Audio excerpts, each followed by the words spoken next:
નમસ્તે મિત્રો, સ્વાગત છે આજના વિડીયોમાં. વર્ધાની ટ્રેનિંગ અહીંયા આપણે પૂર્ણ થાય છે. મતલબ છોટુભાઈએ સરસ જે ટ્રેન કરી, હવે આજે આપણે એની ચાલ ને બધું જોઈ લેશું. સરસ અત્યારે હાલ રિંગમાં ફરે છે. જો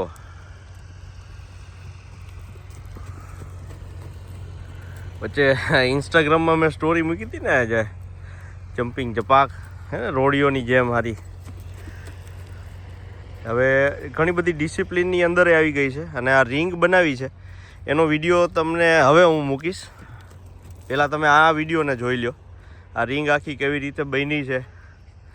બધા ભાઈઓ મિત્રોની મહેનત થકી એ ભાઈ ઊભા એ સેન્ટર છે, ત્યાંથી 50 ફૂટ આમ સામે એ છેડાથી આ છેડા સુધી 50 ફૂટ થાય એવડી આ રિંગ બનાવી છે. એનો વિડીયો હવે આવશે, ડિટેલમાં જોજો, મજા આવશે. તો બસ સરસ રીતે અત્યારે આપણે આગળ વિડીયોમાં જોઈએ. આજે ચાલ પણ દેખાડશું આપણે, તો આ વિડીયોની અંદર જોજો. અને જે કોઈ મિત્રોને અશ્વને ટ્રેન કરાવવો હોય સરસ રીતે, તો છોટુભાઈનો સંપર્ક કરી શકો છો. નંબર છોટુભાઈ જ્યારે ચલાવે ત્યારે આમાં સ્ક્રીન ઉપર તમને દેખાશે. હળી કરવો ફોન ન કરતા, સાચી રીતે હોય તો જ ફોન કરજો, એટલે કામ તમારું વ્યવસ્થિત થાય. તો આપણે વર્તન પણ વ્યવસ્થિત કરવું જોઈએ. બાબુજી ધીરે ચલના, જોયું? હે ડેટકા ચાલ, જય વર્ધા, હરી બાપા કઈ ચાલ હાલે હે જો. આઈ હા બાપા, બે પાછલા બે પગે કઈ રે બોલો છે. ઘોડાની અંદર આપણે વેરાયટી ઘણી પડી છે. આ ચાલના પ્રકાર જોવો તમે. જુવાની છે કે યુવાની છે, વૃદ્ધાવસ્થા સમજાતું નથી. હવે આ કદાચ માથે બેઠા બેઠા દોડે તો આપણા શું હાલ કરે.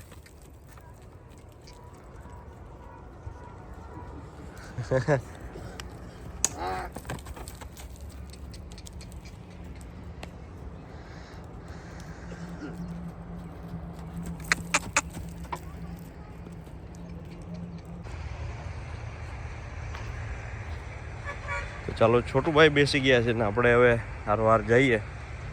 થોડુંક મોડું.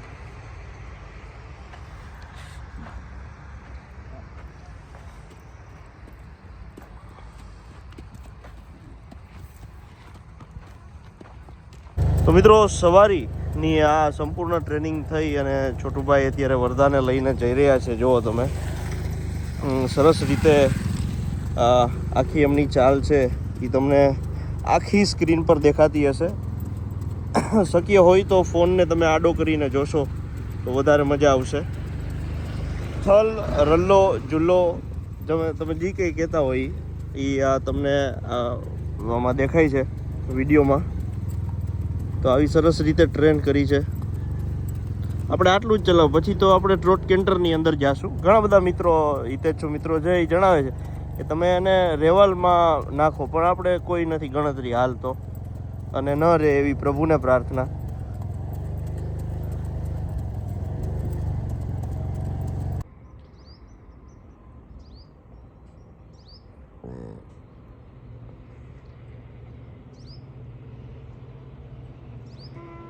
જે થોડીક છૂટ ચાલ જે કહેવાય, અત્યારે હમણાં થોડીક વાર પહેલાં હાલતી હતી, એ જોક આપણને ઉપરથી આપે. ટ્રોટ પહેલાંની ચાલ છે. માઉન્ટેડ પોલીસની અંદર ઘણા બધા અશ્વો તમે જોતા હોય ત્યારે એ રીતે ચાલતા હોય છે. આપણે કેવલરીની અંદર પણ જ્યારે પરેડ ટાઈમ આવે છે, સલામી દેવાની વાત હોય, ત્યારે એ ચાલ ચાલતા હોય છે. બાકી આ તો તમને ખબર જ છે, ટકક ટકક ટકક ટકક.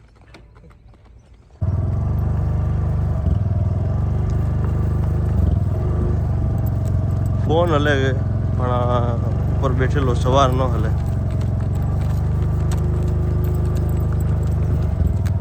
હમણાં જે મિત્રો આપણે વાત થઈ કે જે માઉન્ટેડની અંદર જે હલકી હળવી ચાલ ચાલે, કેવલરી જ્યારે સલામી દેવાની વાત હોય, 26મી જાન્યુઆરી હમણાં આવશે, ત્યારે જે ચાલ હોય એકદમ હળવી, તે જે આ છે, જો આપણને હળવો હળવો ઉછાળ આપે અને તમે આરામથી બેસી શકો. એટલે મતલબ બેલેન્સ રહે તમારું, અને ઘોડો પણ એકદમ છૂટથી હાલતો હોય. તો આ ચાલની અંદર તમે જોઈ શકો છો. અને આને આપણે કદાચ મોટીમાં ઉપાડીએ એટલે ટ્રોટ થઈ જાય.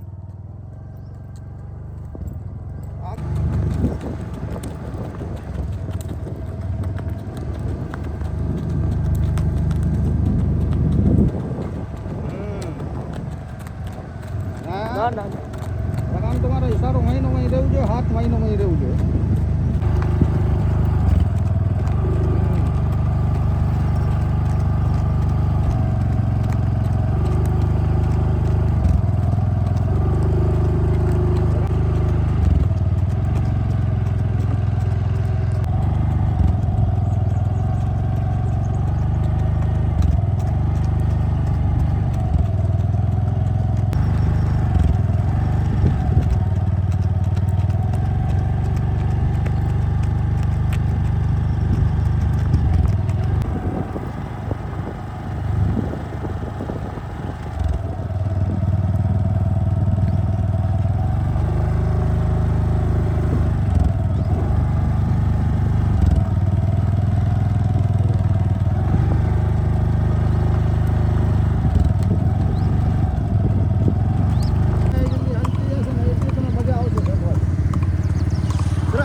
સવારના હાથમાં અશ્વ દેવો એનું મેઇન કારણ આ છે. જુઓ હું વકાલ તો કેવું આપણે ઉથળ બુથળ થાય સમજે હજી, કારણ કે પેલો દી હતો પણ છતાંય જુઓ એમની એ ખાસિયત, કારણ કે રોજ નવા અશ્વ પર સવાર થવું, એને એ ચાલને શીખવાડવી, એ ઢબની અંદર આગળ વધારવું, લગામમાં ફેર પડે, ઘણો ફેર પડે, પણ તમે જુઓ એટલે આઈડિયા આવે.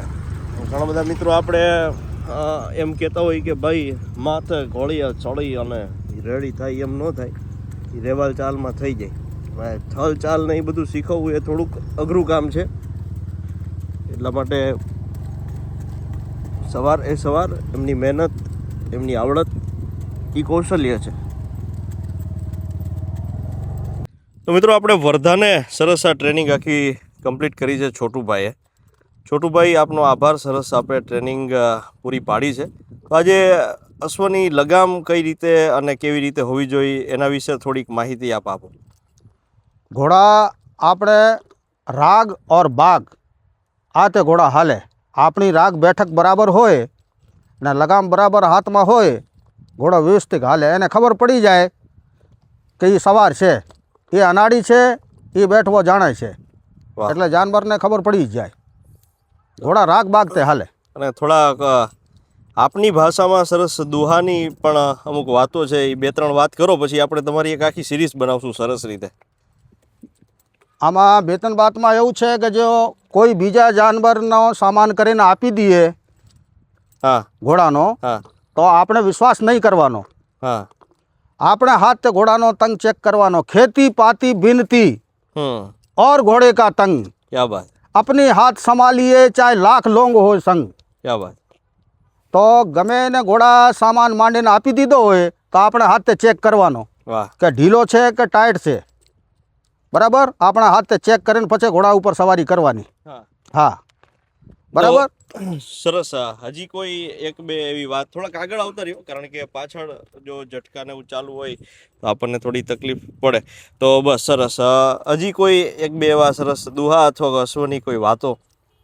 અશ્વની વાતો એવું છે કે ઘોડાને ચંચલ હોવું જોઈએ. હા, ચંચલ અત ચમકની, બહુ ખદ્દર બહુ રોષ, આ घोड़ी में शुभ किवाए आ तिरिया में दोष. क्या बात. हाँ, घोड़ी को तेज होना चाहिए और बाई को ठंडी होना चाहिए. वाह. हाँ, તો આ સાથે આપને રેવાલ અને બીજા ચાલ તો આપ બધી શીખવાડો છો, આપ રમત શીખવાડો છો સાથે. હા હા, ફુલેકાનું ને બધું. હા હા તો આપનો પરિચય આપ આપી દો, આપનું નામ ને એ બધું જણાવી દો. હું છોટુભાઈ શેખ. કેટલા વર્ષથી આપ આની અંદર કાર્યરત છો? મને રાજકોટમાં 25 વર્ષ થયા. હા. અને બરાબર, 25 વર્ષ થયા. મારી 7 પેઢી તે એ ધંધો છે મારે. વાહ. બરાબર, અમે રહેવાવાળા રાજસ્થાનના, હા જિલ્લા સીકર. હા. બરાબર. અને અને કેટલા અશ્વો આપણે અત્યાર સુધીમાં તૈયાર કર્યા હશે? ઘણા હવે તો આની કોઈ ગણતરી નથી. ઘણા જાનવર ટ્રેન કરી દીધા હે. બરાબર, હા. કમસે કમ હજારો તે ઉપર નીકળી ગયા હોય. ઓહો. હા. અને રમતમાં વધારે આપની આવડત કે રહેવાલમાં? બે વસ્તુમાં. હવે વધારે હું ડાન્સનો કામ વધારે કરતો. હા. એને પછી હવે રહેવાલનું કામ કરું છું. હા. બરાબર. હવે એટલી દિલચસ્પી નથી ડાન્સમાં. એનું કારણ? બસ હવે માન લ્યો આપણે કે જેવું સમાજને હિસાબે માન લ્યો કે જેને એ વસ્તુ જોતી હોય હા. આ પ્રમાણે આપણે આગળ વધતા ગયા. હા. અને કામ પ્રમાણે આપણે કામ મળતો ગયો. હા. અને બસ હવે બધાને એ ચોઈસ છે રહેવાલનો. હા. વાહ વાહ વાહ. એ શોખ માટે જે વસ્તુ રાખે છે ઘરે, તો આપણે ટ્રેન કરીને દેવાનો, કેવી રીતે ટ્રેન કરવાનો છે, શું છે એ બધું આપણે ખબર છે એમાં. અને આ વર્ધા વિશે શું કહેશો? કેટલા સમયની અંદર આપણને ઝડપથી એની શીખ ને બધું થઈ ગયું છે? આમે એવું છે કે માન લ્યો કે 2.5 વર્ષની વછેરી હોય તો એને આપણે ચડાવ કરીને ચાલુ કરી દેવાની. હા. હા, 2.5 વર્ષની. ઘણા લોકો રાહ જોતા હોય 3 વર્ષને. હું પોતે જ 3 વર્ષની આશા રાખતો હોય છું. હા હા. તો એ વિશે આપણું શું કહેવું છે? કેટલા વર્ષે ઘોડાને ચડાવ કરવો જોઈએ? જો ઘોડાને કરવું હોય તો 2 વર્ષ में चढ़ाव कर देवानी. હા. और वछेरी ने अगर चढ़ाव करવું હોય તો 2.5 વર્ષ में चालू कर देवानी. હા. बाकी વધારે ટાઈમ ન ખેંચતા. 3 વર્ષ 3.5 વર્ષ એવું ટાઈમ ન ખેંચતા. હા. આ તે ઘોડામાં કાંઈ ફરક પડવાનો નથી કે હાઈટ વધવાની છે કે ફલાણો થવાનો છે કે ઢીકાણો, એવું કાંઈ નથી. જેને એ વધવાનો હોય એ વધશે. ચડાવ કર્યા પછી? હા. બરોબર. બરાબર. હા. એ કાચા એ પાકા. બરોબર. કાચામાં જે ઘોડા પગલા કાઢે હા. એ જિંદગીભર હારો રીએ. બરોબર. હા, એનો પગલા પછી એ ભૂલે નહીં. સરસ. હા. તો આ સિવાય તમે આવ્યા, અમને ગમ્યું. અને આપના પણ ઘણા લોકો મેં ઇન્સ્ટાગ્રામ, યુટ્યુબ, ફેસબુકના માધ્યમથી લોકો જોતા હોય છે. હા હા. તો આપનો કોન્ટેક્ટ નંબર મિત્રો, આ છોટુભાઈના નંબર અત્યાર સુધી તમને નીચે દેખાતા હતા, સાઈડમાં પણ રાખી દઈશ. તો તમે એને છોટુભાઈને કોન્ટેક્ટ કરી અને ખાસ બધી જાણકારી લેજો, તમને શું લાગે છે એમ. બધાને સરસ રીતે આખી ટ્રેન કરી દીધી છે. હવે આપણા હાથમાં છે. અને ખાસ છોટુભાઈ એનું કામ કરાવી દે પછી આપણે ધ્યાન રાખવું પડે. અંદાજિત કેટલા મહિના સુધી આપણે એને ચલાવી મારે પડે કે આ ચાલમાં ત્યારે એને આટી કૂટાય? એને 6 મહિના સુધી. 6 મહિના સુધી આ જ ચાલ ખાલી? હા, આ ચાલમાં તમારે સાગામ સાગામ જો રલ્લો બનાવ્યો હે, હા. આ રલ્લો હાંકવાનો, સાગામ હાંકવાનો. 2 રીતે તમારે લ્યો કે 2 વસ્તુ તમારે ભેગી હાંકવાની. એક ખેતર સાગામ હાંકો તો 2 ખેતર એને ઝીણી હાંકો. વાહ. બરાબર. આ સમજદારી હોવી જોઈએ. આપણે શું છે, સામાન કર્યો, માથે બેઠા ઢીક ઢીક જાવું છે, પણ શું છે, પણ હવે એ જનાવર છે ને, એ કઈ ગાડી થોડી છે પિકઅપ સીધું પકડી લે. એટલે આટલી તમારામાં ધીરજ હોય ને પછી કોઈ સવાર ઉપર તમે આળ મૂકી શકો કે ભાઈ એને ખોટી ટ્રેન કરી. આ ધીરજ રાખવાની વાત છે. હવે ટ્રેન થયા પછી કોઈને આપવાની નહીં ઘોડી 6 મહિના સુધી. તમારે હાંકવાની. જોયું, એક હાથે રહેવી જોઈએ. પછી રેડ થઈ જાય પછી તમે ગમે ને આપી શકો, એ કહેવાનું રહે ને તમારે. ગાડી ઓર લાડી હા, એક હાથની વસ્તુ હે. ક્યાં વાત. એ મારો કહેવાનો મતલબ છે. એ એવરેજ આપે ને આ રસ્તો કાપે. હા. એટલે એ બધું તમારે થોડુંક એ જાણવું જોઈએ. અને ભલે મિત્રો હોય, ભાઈઓ હોય, આપણે ના કોઈને પાડવાની જ નથી, પણ થોડોક સમયની ધીરજ ખૂટી તો કાં પછી એ ભાઈને જ આપણે કહો કે તમે ભાઈ તું હાલ રોઈ જાવ તો જા, હાંકતો જા ઘોડી, અને એ હાથે ટ્રેન થાય પછી અમે હાંકશું. તો પછી આપણે ધીરજ રાખવાની, જો આપણે સમય ન આપી શકતા હોય તો આ રીતે આટલી કાળજી રાખો ત્યારે એક સરસ ચોખ્ખી રહેવાલ નીકળતી હોય છે. તો આ બધી વાતનું આપ ધ્યાન રાખો. અને ફરીથી આપણે છોટુભાઈનો આભાર વ્યક્ત કરીએ. આપ કોઈ મિત્રોને જો કાંઈ કામ હોય તો છોટુભાઈના નંબર પર કોન્ટેક્ટ કરી શકો છો. આખી સ્ક્રીનમાં જે કેપ્શનમાં જે બધે નંબર આપી દઉં છું. કોઈ ખોટા ફોન ન કરતા, કારણ કે એ પણ ઘણા કામ લઈને બેઠા છે. એટલા માટે વાત કરી અને પૂછવું હોય તો પૂછી શકો છો. અને વિડીયોમાં રેફરન્સ દેજો કે ભાઈ આ વિડીયોથી અમે છોટુભાઈ તમને ફોન કરેલો છે. એટલે છોટુભાઈ તમને સરસ રીતે ઓળખી જાય. તો મળીએ મિત્રો, કેવું લાગે છે એ કોમેન્ટની અંદર જણાવજો અને અશ્વપ્રેમ આપણે આગળ વધારતા રહીએ. ધન્યવાદ. ભારત માતા કી જય.